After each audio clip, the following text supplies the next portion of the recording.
first, can we just ask you like how you're doing health-wise? Like how close do you feel like you are to returning? I mean, I feel like right now I'm just taking it day by day. Honestly, I'm in no rush to come back. I mean, I've talked to the trainers and coaches already. Like, I feel like my health is a priority to me. So I'm gonna just come back when I'm 100%, when I'm comfortable enough to play and confident enough to play. So I mean, we had talks about it. So I mean, there's really no timeline on it. We just going day by day, week by week with it. So I mean, hopefully it's sooner than later though. So. How excited are you to return?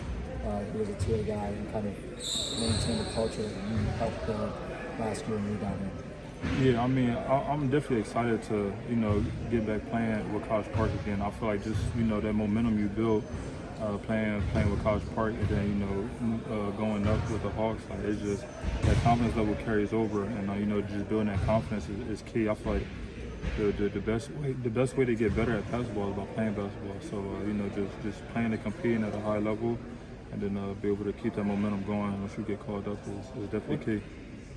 I'm sorry, didn't mean to butt in.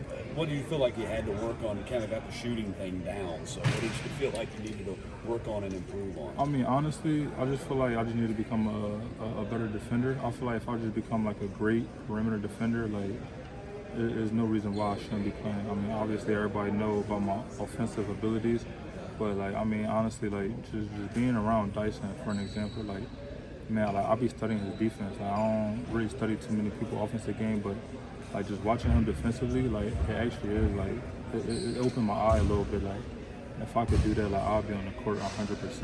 And it's just like I'll be seeing the stuff that he do in the weight room, the defensive stuff he do. Like it's very unique because not a lot of people actually do that type of stuff that he works on. And it's like if I'll be able to start doing that and learn from him, I feel like I'll be in this league for a very long time.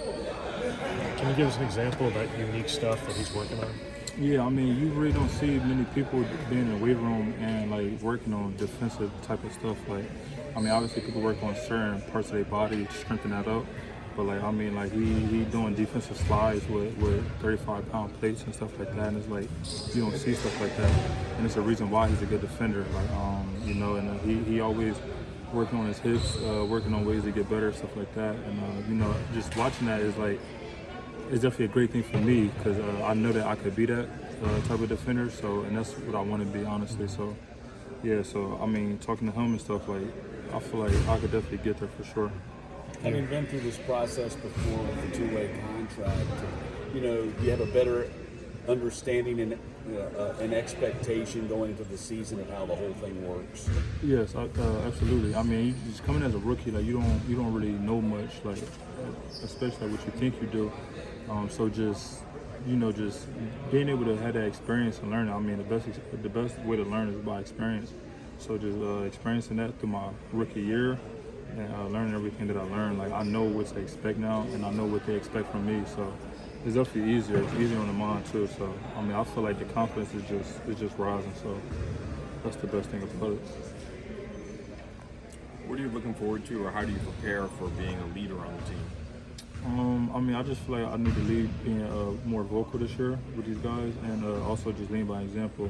I mean, I feel like other players respect you more when you lead by example as well, and I mean that's a huge thing. And I mean, especially doing it in high school and college, and be able to carry over at the professional level, I feel like that's an important role, and you can't take that for granted. I mean, every team needs that leader. And I feel like I've learned from a lot of great leaders that I had in the past. So, I mean, I'm definitely up for it, and it ain't nothing new to me either. Though, so I'll be ready.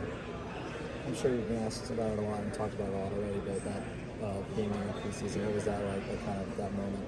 How much fun was that having that shot at the end of the game? Yeah. I mean, that shot was definitely it was definitely a good experience to just let myself know about my body at the same time, like.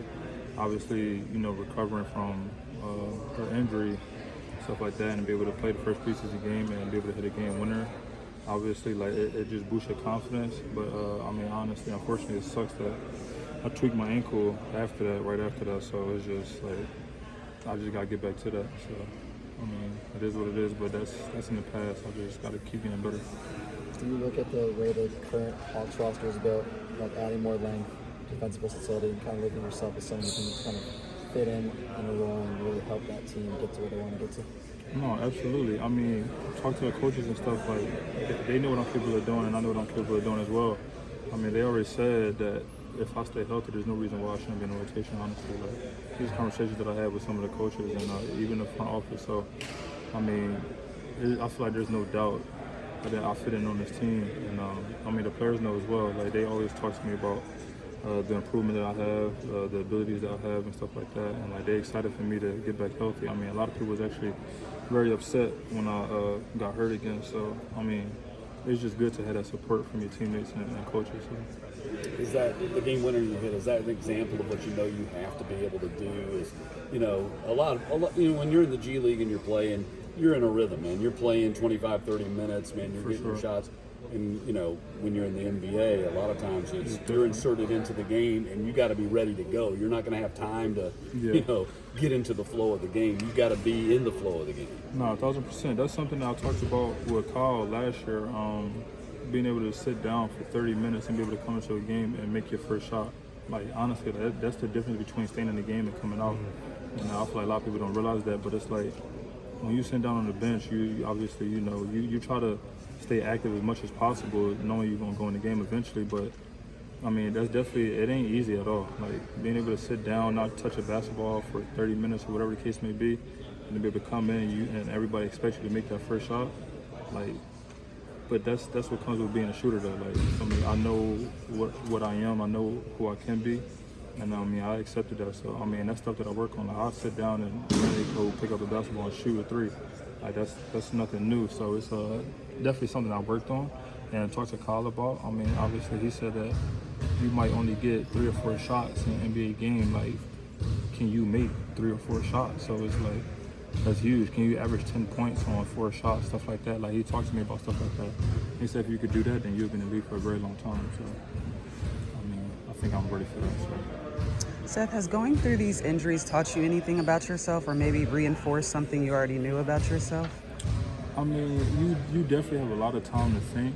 I feel like I am learning a lot about myself, too. Just always, like, I've been through a lot of adversity throughout my life anyway, so it's just like, it ain't really nothing new, but it's just like, it can be frustrating, honestly, you know, dealing with injuries, because obviously you just want to play the game. Like, you want to go out there, you want to win, you want to, you know, showcase your talents, showcase that you could win games for this team, and then it's like, when you're down, it's like, people low-key just kind of forget about you, and it's like, it's tough how quick they forget about how good you are when you hurt, so it's just like, you know, every time you come back, it's like you got to prove yourself again. And but I mean, I've learned a lot about myself. A lot of it's personal, but I mean, I've been having a lot of time to read and stuff like that. I read my Bible, read other books and stuff like that. So it's like, I feel like it's good for a mental and spiritual aspect for me. So, I mean, I've accepted it, and I mean, I like where I'm going with it, though. So I don't let it tear me down or bring me down. So I try to keep my spirits high for sure. So. What's your favorite Bible verse? My favorite Bible? There's way too many. I actually just read a Bible verse this morning before I drove over here. I mean, the most recent one I read was it was in Matthew 6, verse 6, and it was talking about, like, it was talking about prayer. Like, basically, you shouldn't want people to congratulate you for praying out in public. You should pray in private because God will reward you for praying in private because He sees you at all times and stuff like that. So basically, like, don't do stuff for attention. Basically, is what I got from that verse. And you know, if you pray and behind closed doors, God gonna reward you openly. So, I mean, that's what I read this morning. So, and I actually shared that with my family as well. So, yeah.